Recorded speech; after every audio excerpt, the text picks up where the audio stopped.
परम सत्कार योग प्यारी साध संगत जी, प्यार और सत्कार से कहना धन निरंकार जी। शुक्राना शुक्राना सतगुरु दा शुक्राना, पल पल करिए हरदम करिए सतगुरु दा शुक्राना। हम हर पल सतगुरु का शुक्राना करते चले जाएं।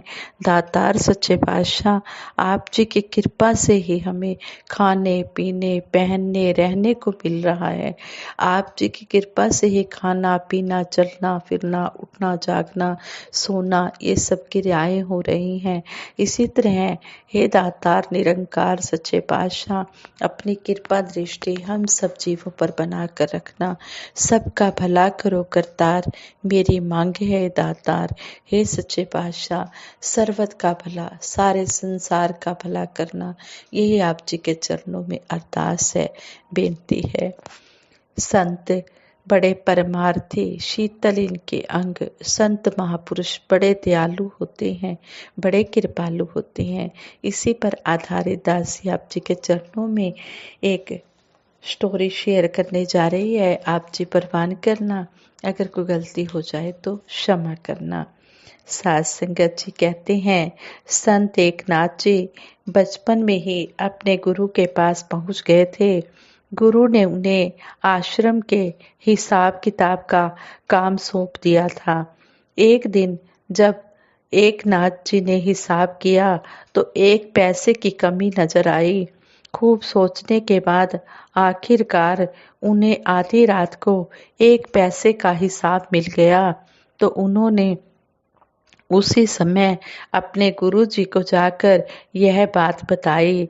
इस पर गुरुजी बोले, बेटा एक पैसे की भूल मिलने से तुम इतने खुश हो और इस संसार के माया जाल जैसी महाभूल को अपनाए हुए हो, इस पर कभी सोचा है? यह सुनते ही संत एकनाथ जी के अंदर वैराग्य जागा और दुनिया के काम काज से उनका मोह भंग हो गया। उन्होंने उसी समय सब कुछ छोड़ देने का फैसला किया। वे अपने गुरु से दीक्षा लेकर पहाड़ों पर जाकर तपस्या करने लगे। तपस्या के बाद भी वे अपनी जन्मभूमि के निकट रहने लगे, पर थोड़े ही समय बाद वह विवाह करके गृह सन्यासी बन गए। संत एकनाथ जी ने गुरु के आदेश का पालन किया। विवाह के बाद उनके घर में डेली कीर्तन होता और अनाज बांटा जाता। एक दिन कीर्तन में कुछ चोर आ गए। उन्होंने घर का सारा सामान समेट लिया। फिर उन्होंने देव मूर्ति के गहने चुराने की कोशिश की। वहीं संत एकनाथ जी ध्यान मगन बैठे थे। उन्होंने चोरों से कहा, तुम्हें इनकी बहुत ज्यादा जरूरत होगी, वरना इतनी रात गए भला कोई जोखिम क्यों उठाता। तुम सब मुसीबत के मारे लगते हो। चिंता मत करो, मुझसे जो मदद होगी मैं करूंगा। यह कहते हुए उन्होंने अपनी उंगली की अंगूठी भी उतार कर उन्हें दे दी। यह देखकर चोर शर्मिंदा हुए। वे संत एकनाथ जी के चरणों में गिर गए और उन्होंने कभी चोरी न करने का संकल्प लिया। आज संगत जी, ये जो संत महापुरुष होते हैं ये बड़े दयालु होते हैं। ये अपने स्वभाव के कारण दूसरों का मन भी बदल देते हैं। तभी तो हम इतिहास में भी पढ़ते हैं, भूमिया चोर, गणक्या वैश्य, अजामल डाकू, सदना कसाई और भी कई ऐसे हुए जो पहले ब्रह्म ज्ञान लेने से पहले बहुत बुरे काम करते थे, लेकिन ब्रह्म ज्ञान लेने के बाद संतों महापुरुषों के संपर्क में आने से उनका जीवन बदल गया। वो संत महात्मा बन गए। लेकिन नाम से पहले भूमिया चोर, सज्जन ठग, ये अजामल डाकू, ये जो है ये नाम के साथ क्यों लगे हुए हैं? ताकि उन्हें अपने पता हो कि हम ब्रह्म ज्ञान लेने से पहले क्या थे और ब्रह्म ज्ञान रूपी सौगात देकर हमें सतगुरु ने क्या बना दिया। सतगुरु तो कहते हैं कि जो ये कंचन होता है, जो ये लोहा होता है, पारस का संग करता है तो सोना बन जाता है, लेकिन सतगुरु अपने समान बना देता है। संत महापुरुष बड़े ही दयालु होते हैं। ये दूसरों का भला करने के लिए इस संसार में अपना जीवन पूरा लगा देते हैं। तभी तो कहा है, संत बड़े परमार्थी, शीतल इनके अंग।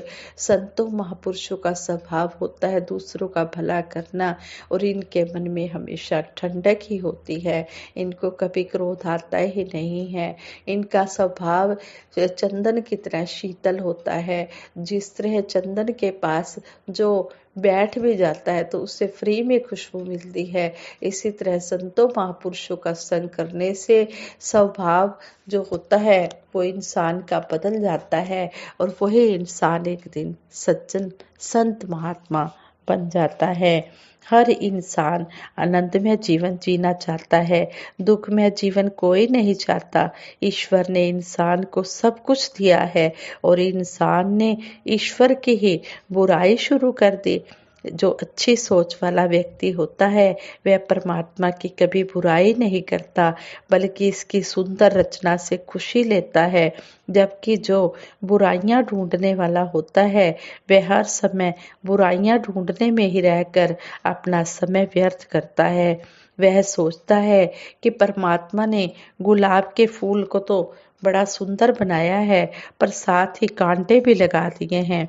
कोयल को मीठी आवाज तो दी है, पर उसे मोर जैसे रंग बिरंगे पंख नहीं दिए। समुंदर को विशाल तो बनाया है, पर उसका पानी खारा बना दिया है। काश इंसान अच्छी सोच रखता तो इसे सब में अच्छाइयां ही दिखती, कमियों की तरफ इसकी नजर ही ना जाती। जीवन का आनंद ज्ञान का प्रकाश आने पर मिला, वरना अंधेरे में रस्सी को समझकर, सांप समझकर ही डरते रहने से, या सांप को रस्सी समझने की गलती करने के कारण सांप का डंक झेलते रहते। एक पिता एकस के हम बालक, यह ज्ञान की नजर मिलने के बाद ही निर्मित अवस्था का सुखद परिणाम है। ज्ञान बिना भाई भी पराया और सारा संसार दुश्मन नजर आता है। गुरु श्री गुरु नानक देव जी महाराज ने पिता की दी हुई माया से सच्चा सौदा करके अपना और संसार दोनों का जीवन संवार दिया। स्वयं भी चिंता से मुक्त हुए और लोगों को भी चिंता से मुक्ति दिलाई। इस तरह हमें समझाते हैं संत महात्मा कि मनुष्य की चिंता के दो ही कारण होते हैं, कि मैं जो चाह रहा हूँ क्या पता वह ना हो, और जो मैं नहीं चाह रहा क्या पता वह हो जाए। दोनों ही स्थितियां इंसान को उस दो राहे पर खड़ा कर देती है जहां हर स्थिति में चिंता ही चिंता होती है। चिंता मुक्ति का साधन तो एक ही है, एक को जानो और इसको स्वीकार कर लो। इस एक प्रभु की गुलामी संसार की माया की अपनी विशेष होने की गुलामी से अच्छी है। जिसने प्रभु के चरणों में अपना चित्त लगा लिया, प्रभु के गुलाम बन गए। कहते हैं कि प्रभु की गुलामी हर गुलामी से अच्छी है। जहाँ गई चिंता मिटी, मनवा बेपरवाह। यह सब कुछ समर्पित करने के बाद संत कबीर जी ने कहा है, और यह भी कि जिनको कुछ ना चाहिए वे शाहन के शाह। अगर मन माया की गुलामी का आदी हो गया तो इसे ब्रह्म के अंग संग होने का आनंद वैसे ही फीका लगेगा जैसे बुखार में तपते इंसान को खाना अच्छा नहीं लगता है। वो कहता है कि मेरा तो मुंह खराब है। जिनके अभिमान का बुखार तन मन धन सब कुछ अर्पित करने के बाद उतर गया, उन्हें ही ब्रह्म के दर्शन सहज में हो जाते हैं।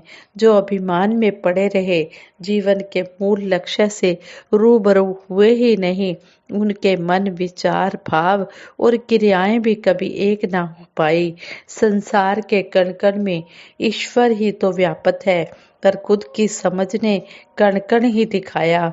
गुरु की समझ मिली तब कण कण में ईश्वर नजर आया, तभी जीवन का असली आनंद पता लगा। हमें ध्यान रहे कि सब कुछ जानने वाला, सब समय सब जगह मौजूद, कालों का भी महाकाल, यह निराकार ब्रह्म ही है। इसी का शासन धरती जल आकाश पर है।